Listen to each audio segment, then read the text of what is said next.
Real faith actually takes courage. If you're going to put action with it, takes courage, because the whole world is against Jesus. The vast majority of people hate Jesus. They hate God. So saving faith has two parts.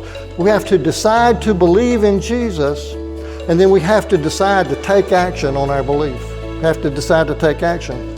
So to pass the exam, you have to have faith and you have to have action.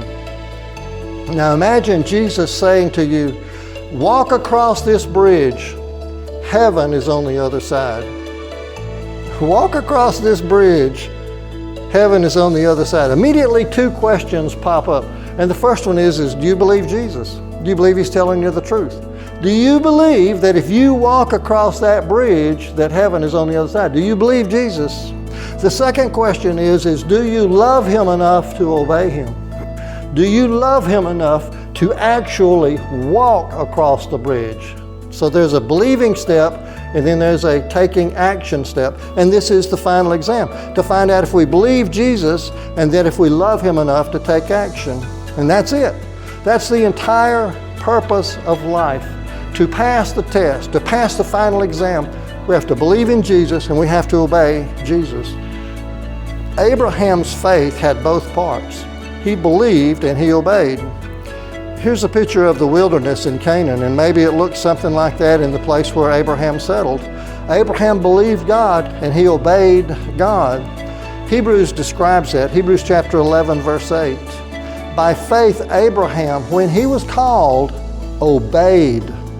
When he was called, he obeyed by going out to a place which he was to receive for an inheritance.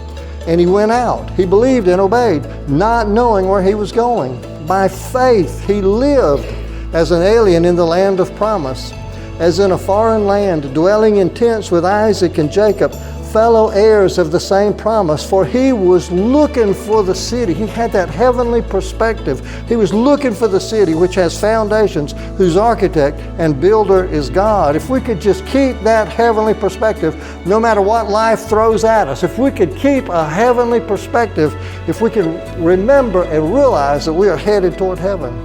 So Abraham believed and he obeyed God. He stayed focused on heaven. Abraham passed the test. But then God wanted to know how deep and how strong was his faith. He knew he had faith for salvation. He believed and he obeyed. But he wanted to know how strong was his faith. And so we read the next verses about Abraham. Hebrews 11:17. By faith Abraham, when he was tested, offered up Isaac, his son, his only son. And he who had received the promises, in other words, he knew that God's word was good. God told him to just head out, and I'll bring you into a land that's great, into the Canaan land. And God did it. God's word was good. He received the promises. And so by faith, Abraham, when he was tested, he offered up Isaac, and he who had received the promises was offering up his only begotten son. He went ahead and he was going to do it. And it was he to whom it was said, in Isaac your descendants shall be called. And so if he kills Isaac, then the promises can't be fulfilled. But verse 19, Abraham considered, he thought about this, and he decided to trust God.